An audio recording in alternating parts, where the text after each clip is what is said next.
The English Channel, the world's busiest shipping lane. Every day, tens of thousands cross it by ferry. It's a safe, routine trip. Until one ship capsizes just over a kilometre outside port. Within 90 seconds, hundreds of people are fighting for their lives in the icy water. 193 died in Britain's worst maritime accident since the Titanic. Now, with advanced computer simulations, we reveal exactly what went wrong on the Herald of Free Enterprise. Disasters don't just happen, they're a chain of critical events.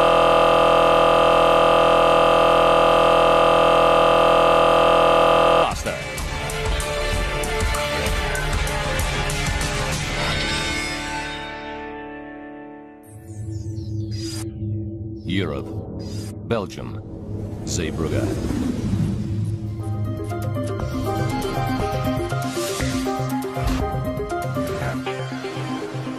Ferries from England and Germany sail in and out of this bustling North Sea port every day.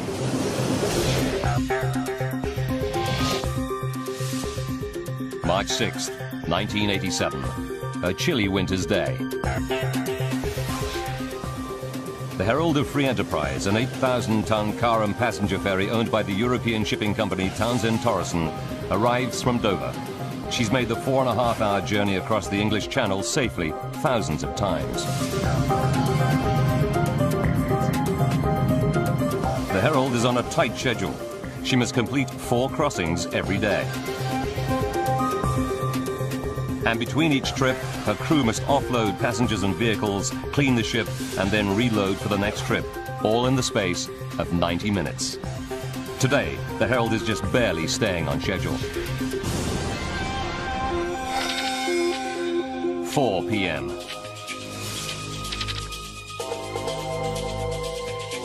Assistant bosun Mark Stanley finishes up cleaning the car deck, ready for the return trip to England.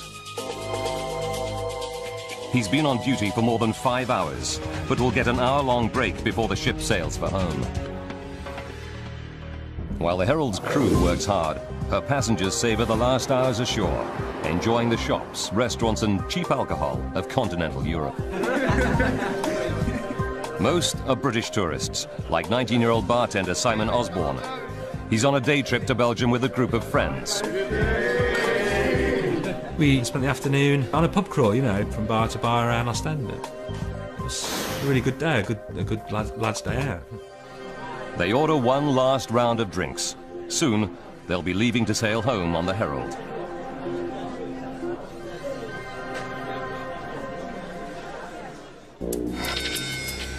"4:30 p.m.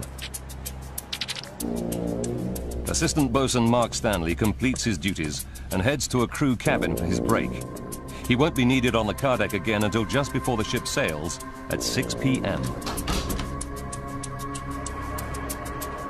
On the bridge, the Herald's captain, David Lurie, who has 10 years' experience commanding ships. He double-checks his route home across the channel. It'll be his second crossing of the day.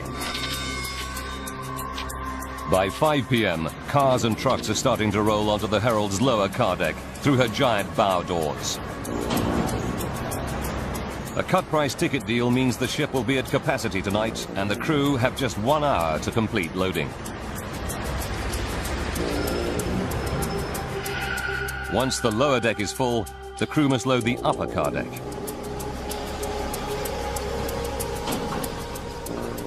But there's a problem. The loading ramp at Zeebrugge doesn't reach the upper car deck. To reduce the gap, the captain must lower the ship in the water. He does this by pumping seawater into her ballast tanks. After 30 minutes, the ship sits 1 meter lower in the water. Only now can loading of the upper deck begin.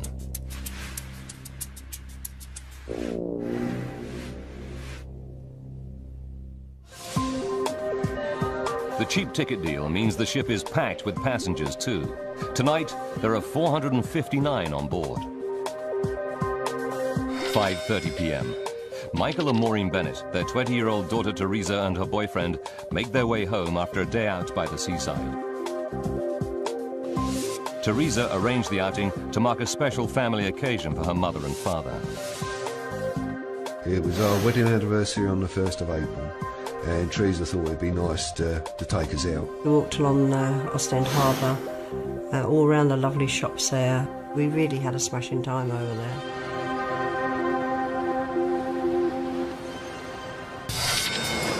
"5:45 p.m. 15 minutes to departure. The crew struggles to load the upper car deck in time. First Officer Leslie Sable is in charge of loading, and he's feeling the heat. Turnarounds are so tight that even a short hold-up here could throw out the Herald's schedule for subsequent crossings. Crew member Lee Cornelius is hard at work. It's always a bit of a rush at the end. Cars turn up just before he's sailing and fill the ship up.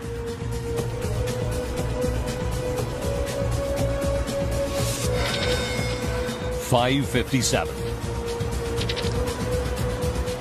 The crew finally finishes loading, but they're too late. The Herald will not depart on schedule tonight.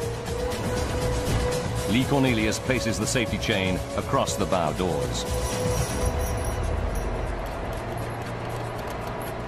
First Officer Sable tells Captain Lurie that loading is complete. Okay, loading complete. Copy that. Then he heads for his position on the bridge. Stations, all stations. Herald of Free Enterprise is about to leave the harbour, proceeding outwards. The announcement Harbour Stations calls crew members to their posts for departure. Lee Cornelius leaves the car deck to report to his station.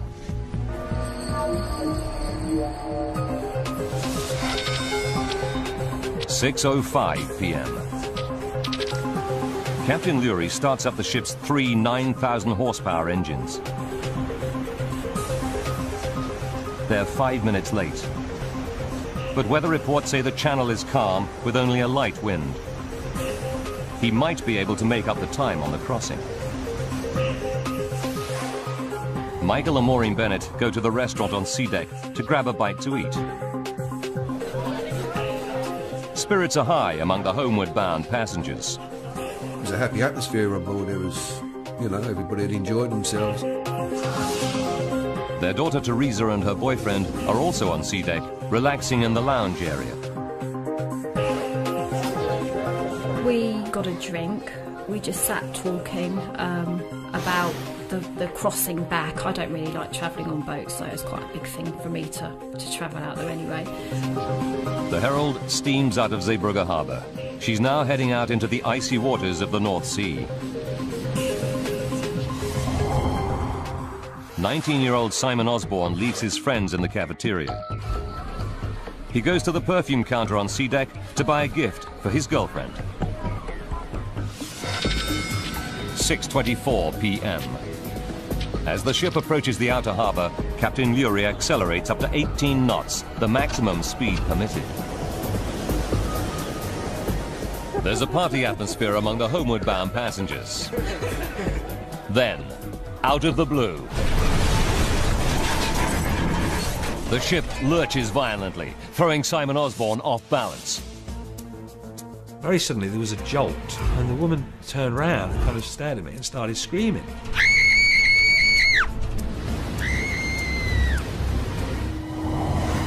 In the cafeteria, people think nothing of it. Government worker Michael Reynolds recalls the scene. You heard the odd person say, "Cheers," you know, with a typical British sense of humour. The ship stabilizes, and everything returns to normal. The passengers go back to having fun. But down below, on the ship's car deck, something is terribly wrong. Just over a kilometre outside Zeebrugge harbour, something is desperately wrong on the Townsend Torreson ship, the Herald of Free Enterprise. The Herald starts to veer off course. Captain Lurie wrestles with the controls, but she's not responding. Then on E-deck, the lower car deck, a crew member alerts one of the assistant pursers. There's a big problem. Water. Vast amounts of it pour down the stairs from the upper car deck. The purser races up the stairs to sea deck, where there's a radio. He desperately tries to call the bridge, but there's no response.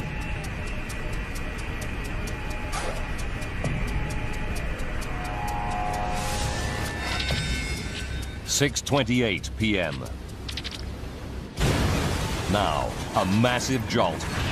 This time the ship tilts a full 30 degrees to the left.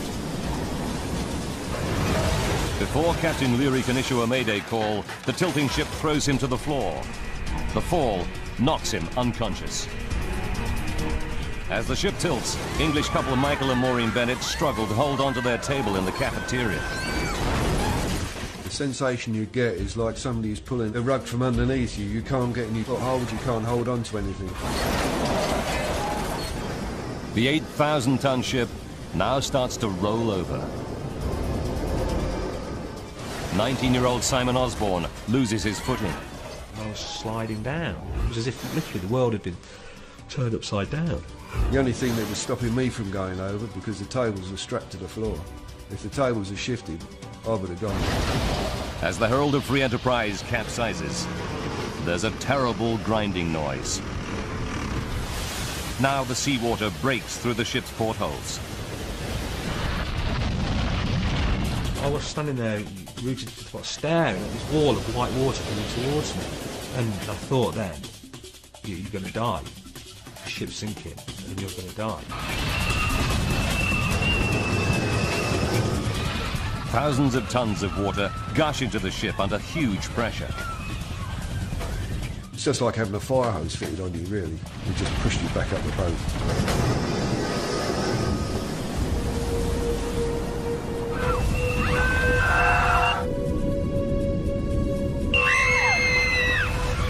Michael Bennett's wife Maureen can't swim. He's desperately trying to keep her head above water. But the rushing torrent makes it harder and harder for Michael to keep his grip. I really, really panicked. I just panicked. I knew I was going to die. I had Maureen, my hand on her bra and her clothes, holding on tight to her. And that's the only way I could keep hold of her until that water had settled down. Otherwise, she would have been gone. The ferry's entire left side sinks into the North Sea, leaving only its right flank visible above the water. In a stroke of luck, the ship comes to rest on a sandbank. The sandbank stops it from sinking further, at least for now.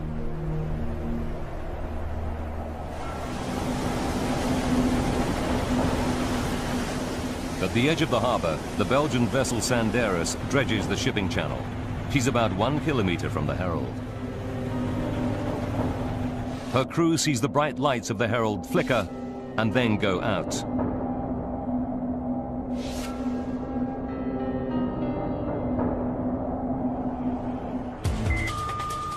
They radio Zeebrugge port controller Guido de Ruder. De Ruder immediately issues a mayday, requesting all nearby boats to rush to the aid of the stricken ship. Andre Papp is the skipper of the tugboat Seahorse. As soon as he receives the port controller's call, he and his crew rush to the ferry.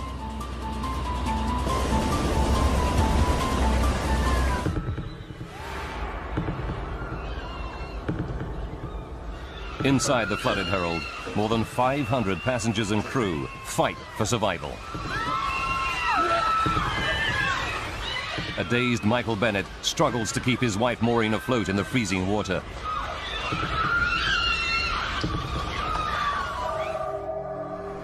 The Bennett's daughter Teresa finds herself alone in another part of the ship. Her leather coat fills with air and acts like a makeshift life jacket.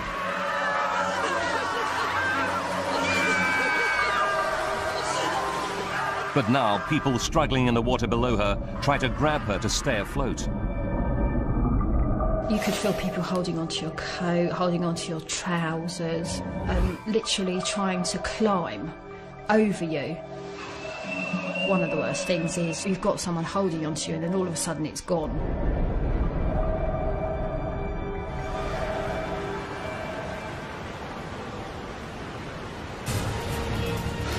Passengers who manage to survive now face another deadly enemy, hypothermia. You start to think, are you going to get out? Are we going to die?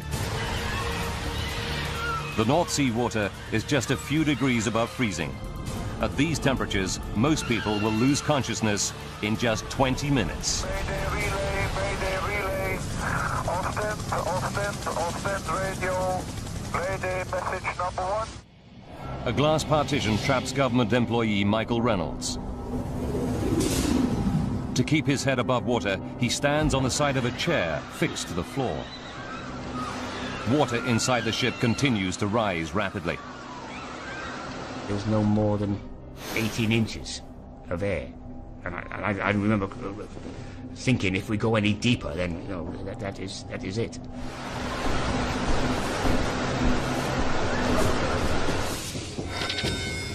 "6:40 p.m. 12 minutes since the Herald keeled over. The rescue tugboat Seahorse nears the 8,000-ton ship. The tugboat crew break windows to get to the panicking passengers trapped below. 6:43, 15 minutes since the capsize. The water levels finally stabilize. Teresa Bennett has no idea where her parents and boyfriend are. She shivers. The water is just 3 degrees Celsius. The water was very, very cold indeed. Your body just shuts down. If Teresa isn't rescued in the next 5 minutes, she risks losing consciousness. Drowning would then be inevitable.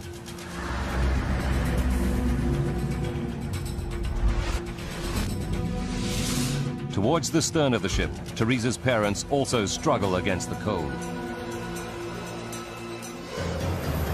35 minutes after the Herald capsizes, Coast Guard helicopters help pick up survivors. Rescue ships continue to arrive. Local divers turn up to offer help. It's extremely dangerous to dive inside an unstable ship, but they know they are the survivors' only chance. Belgian Piet Lagaste is a diver from a local salvage company. He makes his way through floating bodies and debris, calling out to people in the darkened ship.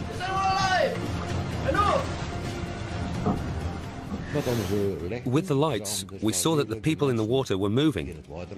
We also saw people in the water who were motionless, who had probably died, but we went for the people who were moving, who put up their arms or called, because you know these people are still alive. Further along sea deck, Simon Osborne is all alone. His friends are nowhere to be seen.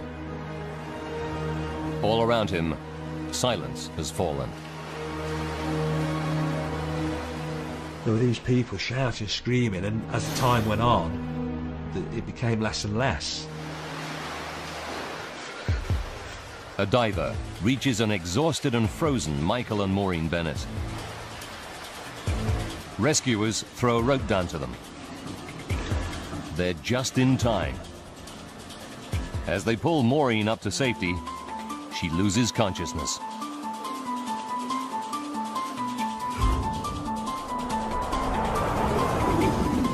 Michael Reynolds is trapped behind a glass partition. He hears rescuers in the distance, but they can't see him. And then, a glimmer of hope. A rescuer appears on the other side of the glass. And he threw himself on the glass a few times, and eventually the glass shattered.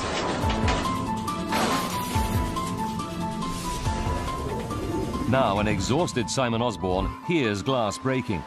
Realizing rescuers may be close, he swims towards the noise. Then one of the divers spots him. It was on being pulled out of the ferry that I kind of let go, and it's a dreadful state of shock, you know. I was in deep, deep shock.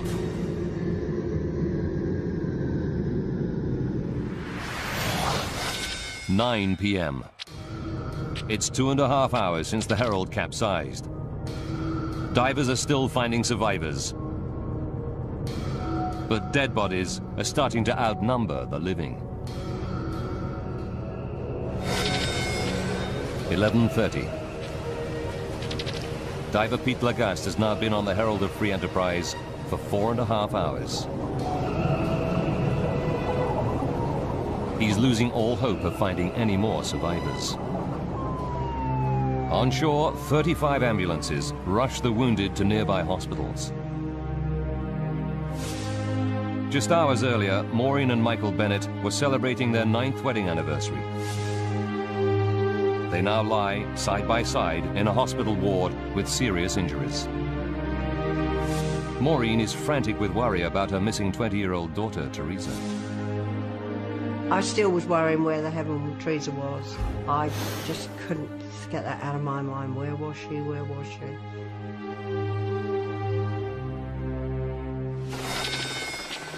(2:45 a.m.). More than 8 hours since the capsize. Now the tide starts to rise rapidly. It creates dangerous currents inside the ship. Rescuers must suspend diving until dawn and the ebb tide. Any hope of finding any more survivors disappears. Many friends and families separated during the capsize learn their loved ones did not survive. Others face an agonizing wait for news. It's been 8 hours since the capsize, and Maureen has no idea if her missing daughter Teresa has survived. She repeatedly asks hospital staff and reporters if there's any word. Then the hospital chaplain arrives with news. I have good news. I just heard that she's alive. She's well. Like, she was alive. She was alive. Teresa is. Teresa. Thank God. Oh, I was so pleased. I cried, and we were so pleased. Against all the odds, Teresa survived for an hour in the freezing water. She has serious injuries, but makes a full recovery. Her boyfriend, Mark, was also rescued in time. News of the disaster flashes around the globe. Drama at sea. A massive rescue effort is underway tonight off the coast of Belgium as hundreds of passengers aboard a capsized ferry boat are missing in frigid waters of the English Channel. The scale of the disaster shocks the world. Early reports put the death toll at 150, making it the worst peacetime British maritime accident since the sinking of the Titanic in 1912.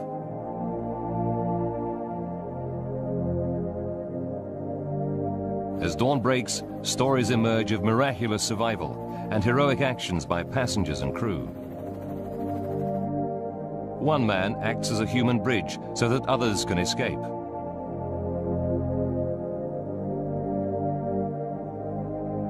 A truck driver rescues a 5-year-old girl whose whole family are lost.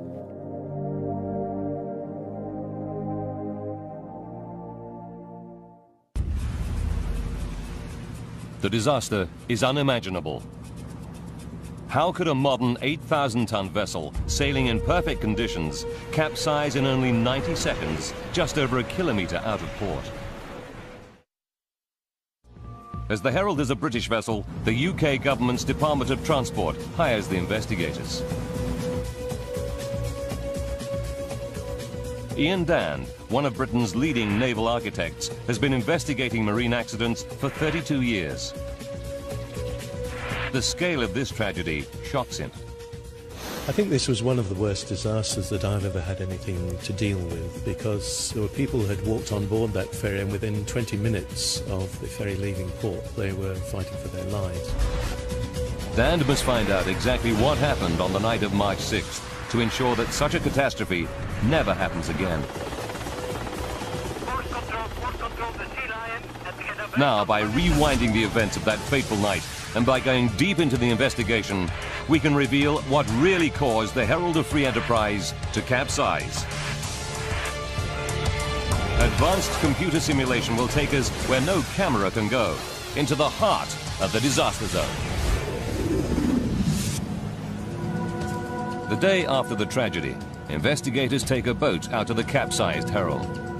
It's a shocking sight. The ship appears to be intact. On the ship's visible side, they see no immediate sign of collision or damage. But what they see at the Herald's bow astounds them. The huge bow doors that allow vehicles on and off the ferry are wide open. It's clear to the investigators that water must have poured through these gaping doors. The media dubbed the open bow doors the doors of death.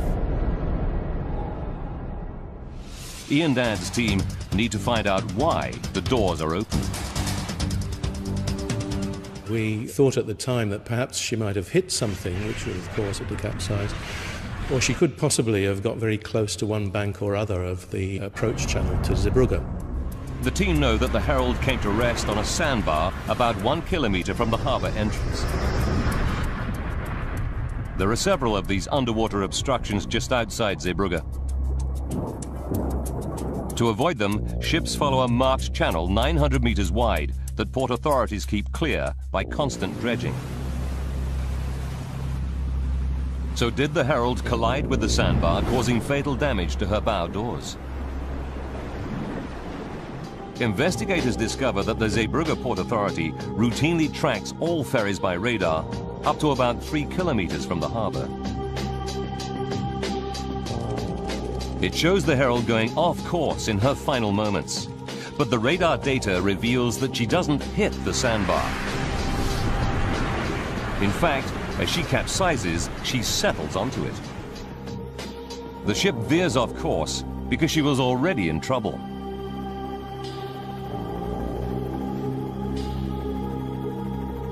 The sandbar is not a nemesis, but a savior. It stops the ship turning turtle, saving many lives.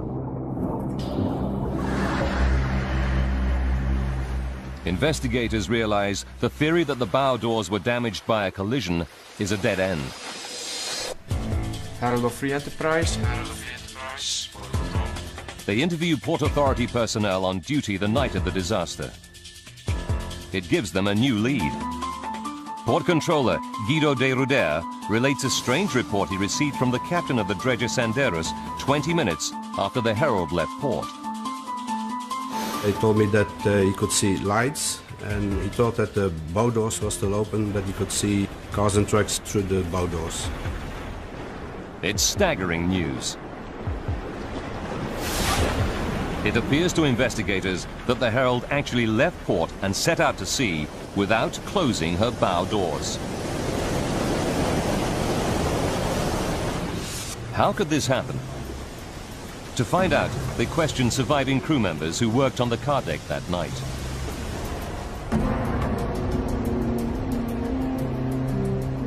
They learn that it's the job of First Officer Leslie Sable to supervise the loading of vehicles. It's also his responsibility to get the Herald loaded swiftly so that it can depart on time. If he fails, he could be reprimanded by his bosses. It was such a difficult market to make a lot of money in, and of course one got commercial success by turning the vessels around very quickly. 30 minutes to disaster. The team discover that tonight Sable is under pressure. The cheap ticket deal means the car deck will be full.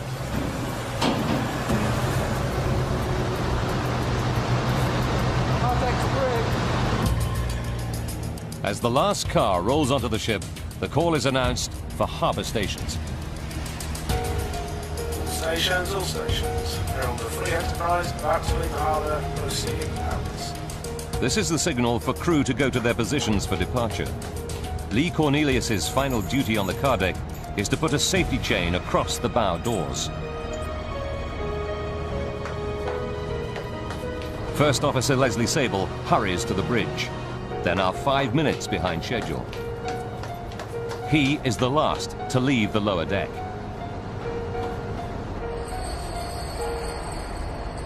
Harbour stations is also the signal to close the bow doors using a hydraulic control lever on the car deck. Investigators discover the responsibility for this crucial job falls to Assistant Boatswain Mark Stanley. Stations, all stations. But when they question Mark Stanley about his actions that night, they're in for a shock. When he should be on the car deck closing the bow doors, Mark Stanley is still asleep in his cabin. He took a nap after the ship docked in Zeebrugge, but slept through the call for harbour stations. The Enterprise is about to leave the harbour. Proceeding.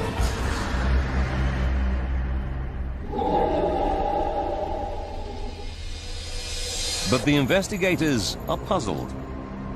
Why does no other crew member notice that the bow doors are wide open and raise the alarm? They learn that who closes the doors and when is a hit-and-miss affair, as crew member Lee Cornelius recalls. Sometimes when we left and completed loading, one of the guys on the main deck would shut the bow doors. But that night we didn't. We just left them open and expected Mark to come and shut them when we'd finished. The bow doors are left open because the assistant bosun is asleep, and on this night, no one else does the job for him. The investigators find that there is no fail-safe system for closing the bow doors. Although it's Mark Stanley's job to shut them, it should be double-checked by First Officer Leslie Sable. But in the race to stay on schedule, it was normal practice for the First Officer to leave the car deck before the doors were closed. The officer who was to have done this checking had to also at that time be on the bridge, so he had to be in two places at once, which of course is impossible. Dan and his team discover another major flaw in the system. The captain cannot easily see the bow doors from the bridge. So unless a crew member tells him otherwise, he automatically assumes they are closed.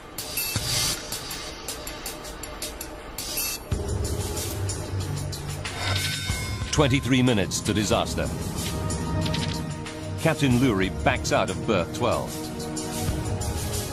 He's totally unaware that no one has closed the 5-meter bow doors on the car deck.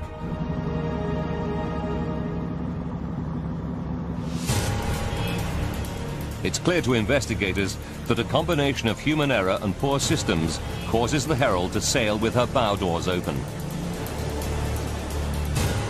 But this shocking discovery still doesn't solve the mystery of the Herald's capsize. One of the big puzzles was how so much water could get onto the vehicle deck when it was 10, 11 feet above the calm sea level.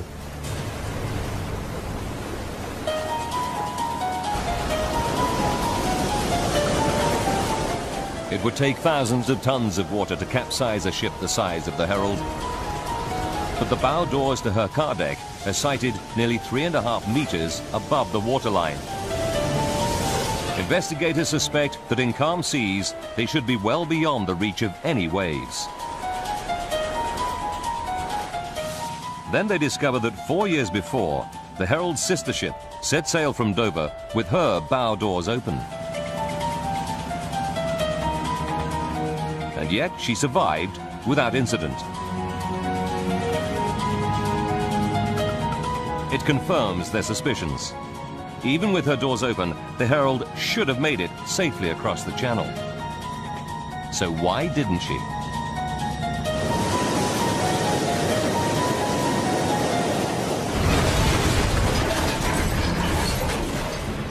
Investigator Ian Dand starts to explore what could reduce the clearance between bow doors and waterline.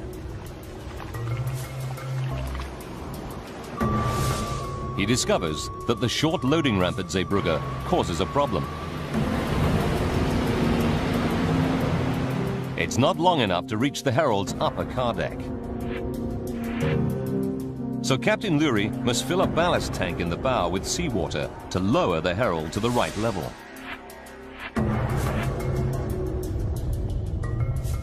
This makes the ship sit 1 meter lower in the water at the bow. The operation reduces the clearance between bow doors and waterline to 2.5 meters. Zeebrugge harbour is relatively shallow, just 15.5 meters deep. Dan has a hunch that this plays a role. As the ship sails, her movement creates low pressure under the hull that sucks the bow downward. In deep water, the effect is small, but when Dan runs tests, he discovers the effect is much greater in shallow water. As the water is forced through the narrow gap between ship and seabed, it rushes out from under the hull faster. This surge of water creates an area of low pressure under the ship, dragging it down even further. As the Herald sails on March 6th, the clearance between her open bow doors and the waterline is just 1.5 meters. Sailing in this condition would be risky, but investigators are not convinced it would be enough to cause the capsize. So how did so much water get onto the Herald's car deck? There's only one way for them to find out. Berth 12, Zeebrugge Harbour, May 10th, 1987. 9 weeks after the loss of the Herald, Ian Dand begins a crucial experiment aboard her sister ship, the Pride of Free Enterprise. He is set to restage the Herald's final, fateful journey. The Pride is identical to the Herald. She's weighted with the same amount of ballast. The weather and tidal conditions are the same. The Pride maneuvers through Zeebrugge Harbour at a normal departure speed of 10 to 15 knots. Her bow doors stand 1.5 meters clear of the waterline, just like the Herald. As she sails, she creates a wave at the bow, but it breaks well below the bow doors. Next, Dan wants to see how high the bow wave gets as the ship accelerates. A bank of video cameras capture the wave from every angle.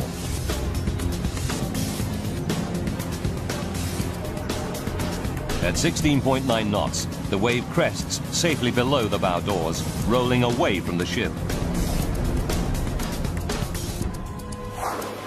Then, Dan instructs the skipper to increase the speed.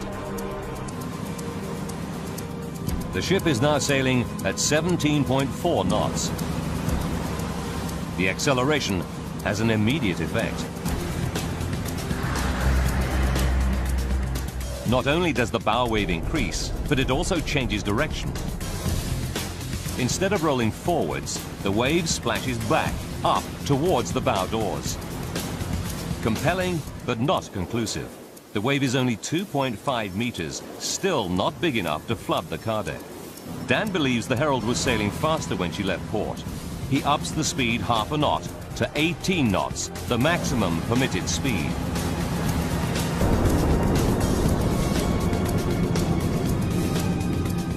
Suddenly, the wave balloons wildly.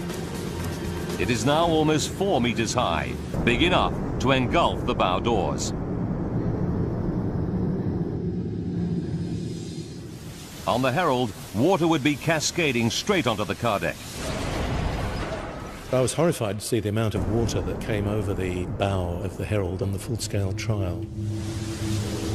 Dand is an experienced naval architect, but he has never seen a bow wave behave in this way. He turns to computer and physical models to try to explain the phenomenon. And he finds that once again, the shallow waters of Zeebrugge's harbour hold the key.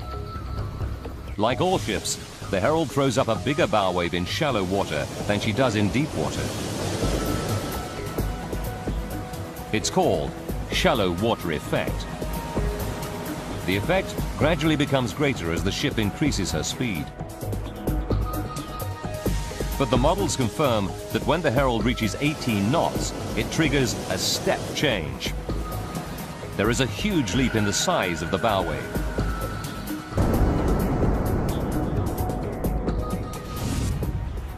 Just half a knot of extra speed, combined with Zeebrugge's shallow harbour, makes the critical difference. Of course, one of the big tragedies of the Herald is had it not been in that comparatively shallow water coming out of Zeebrugge, it might have got away with having the bow doors open for quite a long period of time, and people might have spotted that they were open and closed them.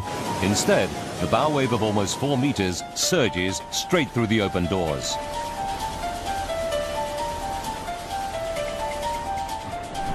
Dan calculates that 2,000 tons of water flood onto the Herald's car deck in about 30 seconds. Even this much water shouldn't sink such a large ship. What is the fatal weakness in the Herald's design that makes her capsize in just 90 seconds? Investigator Ian Dand has proved that 2,000 tons of water flooded onto the Herald's car deck. He knows that even this much water shouldn't be enough to sink a large ship. That's because traditionally, ships are divided into watertight compartments below the waterline. But the Herald's design is different. She has a huge open car deck with no dividing walls, so vehicles can easily drive on and off. It allows quick turnarounds at port in what is a highly competitive market.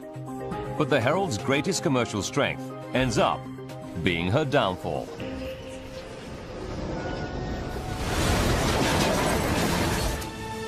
Investigators calculate that with 2,000 tons of water rushing around her car deck, the Herald would become unstable very quickly.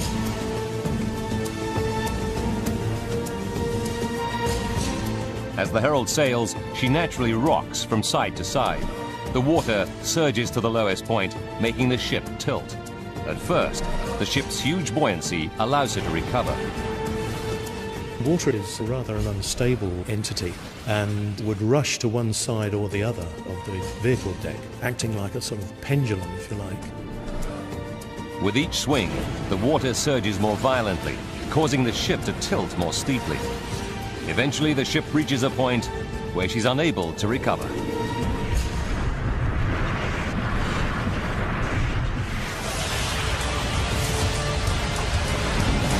For Ian Dand and his team, it's the final, crucial piece of evidence. Now they can piece together the precise chain of events that left the passengers and crew of the Herald of Free Enterprise seconds from disaster. 4 minutes to disaster. Unaware that the bow doors are wide open, Captain Lurie ups the Herald's speed half a knot to 18 knots. In the shallow water of Zeebrugge's harbour, this makes the bow wave dramatically bigger. 90 seconds to disaster. 2,000 tons of water flood the ship's open car deck. 60 seconds to disaster. As the water surges across the car deck, passengers feel a violent lurch. Now the wave starts to carry cars and trucks with it. 30 seconds to disaster. The ship tilts 30 degrees to the left. It's the point of no return. The ship turns on her side to lie half submerged in the icy waters of the North Sea. 7 weeks after the tragedy, salvage tugs tow the Herald to port. The final death toll is 193, including 38 crew members. The investigator's final report finds that the Herald's loss is largely down to human error. Captain David Lurie is suspended for a year. First Officer Leslie Sable for 2 years. And the man who failed to close the bow doors, Assistant Boatswain Mark Stanley, is found seriously negligent but escapes further punishment. The report finds that ultimately, poor management by the Herald's owner Townsend Torreson is to blame. The British Department of Transport hits the company with a £400,000 fine. For survivors like Simon Osborne, the night on the Herald of Free Enterprise still casts a long shadow. The worst aspect of the whole thing was losing my 2 friends. You don't expect to lose 2 close friends at that age. I got to meet their parents and talk to them about the day that we'd had, you know. To go to their funerals and memorial services. They were just emotionally draining experiences for an 18, 19-year-old guy. Survivors Michael and Maureen Bennett find the disaster has transformed their outlook on life. If we want to go down the beach, we go today. We don't go tomorrow because tomorrow never comes. It never came for us on that ferry. So we do things when we want to do them now. Their daughter Teresa, too, knows how close the family came to tragedy. There wasn't many families where all of them went and all of them came back, so we are really lucky to be alive. The disaster led to a major rethink of safety measures on British car ferries. Closed-circuit TV cameras now allow captains to see the bow doors from the bridge. And indicators also tell them when the doors are closed.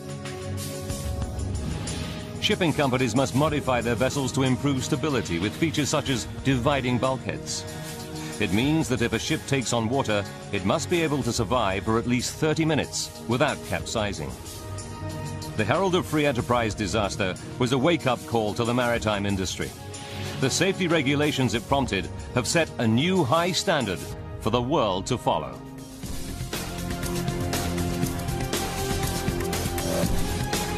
Seconds from Disaster returns at the same time tomorrow. After the break, we examine the legacy of the Japanese attack on Pearl Harbor.